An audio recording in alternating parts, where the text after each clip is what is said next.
বিপুল সম্পদ 100-এর বেশি সন্তানকে ভাগ করে দেবেন টেলিগ্রাম বস দুর্ভ টেলিগ্রাম মেসেজিং অ্যাপের প্রতিষ্ঠাতা ও রাশিয়ান বংশোদ্ভূত ধনকুবের পাভেল দুরভ জানিয়েছেন, তিনি দাতারূপে যে শুক্রাণু দিয়েছেন তা থেকে জন্ম নেওয়া শতাধিক শিশু এবং 6 জৈবিক সন্তানের মাঝে সমানভাবে ভাগ করে দেওয়া হবে তার বিপুল সম্পদ। বর্তমানে তিনি ফ্রান্সে তদন্তাধীন অবস্থায় রয়েছেন, কারণ টেলিগ্রামে সংঘটিত অপরাধ তদন্তের সহযোগিতা না করার অভিযোগে সেখানকার কর্তৃপক্ষ তার বিরুদ্ধে মামলা করেছে। আজ শুক্রবার যুক্তরাজ্য ভিত্তিক দ্য টাইমস জানিয়েছে, সম্প্রতি ল পয়েন্ট নামের একটি ফরাসি সাময়িকীতে দেওয়া সাক্ষাৎকারে নিজের বিপুল সম্পদের উত্তরাধিকার নিয়ে কথা বলেছেন 40 বছর বয়সী দুরভ।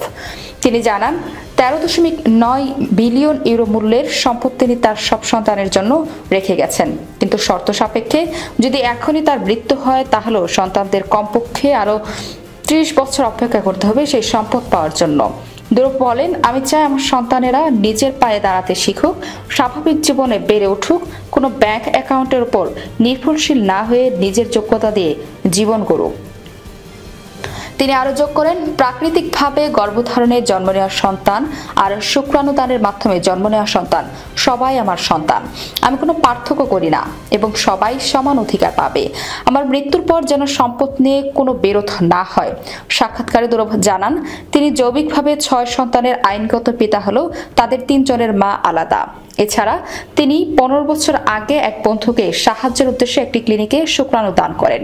পরে ওই ক্লিনিকটি জানায়, তার শুক্রাণু থেকে বিশ্বের 12টি দেশে 100-এরও বেশি শিশু জন্ম নিয়েছে। উল্লেখ্য, দুরভ সরাসরি প্রোনেটালিজম বা শিশুর জন্মবৃদ্ধিকে উৎসাহিত করার মতাদর্শে সমর্থন না দিলেও তার কর্মকাণ্ডে এই মতবাদের ছায়া স্পষ্ট। ইলন মাস্ক সহ আরও কিছু প্রযুক্তি উদ্যোক্তা সম্প্রতি বেশি সন্তানের পক্ষে প্রচারণা চালাচ্ছেন। যুক্তি হিসেবে তারা পশ্চিমা দেশগুলোতে জন্মহারের নিম্নগতি তুলে ধরেছেন।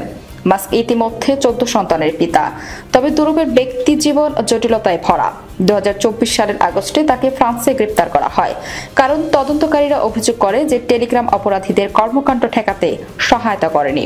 পরে তাকে 5 মিলিয়ন ইউরো জামিনে মুক্তি দেওয়া হলেও ফ্রান্স ছেড়ে যাওয়ায় নিষেধাজ্ঞা আরোপ করা হয়। দুরভ জানান, এই নিষেধাজ্ঞার কারণে তিনি দুবাইয়ে থাকা নিজেদের সদ্যজাত সন্তান ও বৃদ্ধ পিতামাতার সঙ্গে দেখা করতে পারেননি। এমনকি দুবাইয়ের বোর্ডিং স্কুলে থাকা এক কিশোর সন্তান হাত ভেঙে ফেললেও তার পাশে অভিভাবক হিসেবে থাকতে পারেননি। পরবর্তীতে ফরাসি পত্রিকা লে মুন্দে জানিয়েছে, দুরভকে দুবাইয়ে 2 সপ্তাহের জন্য ভ্রমণের অনুমতি দেওয়া হয়েছে।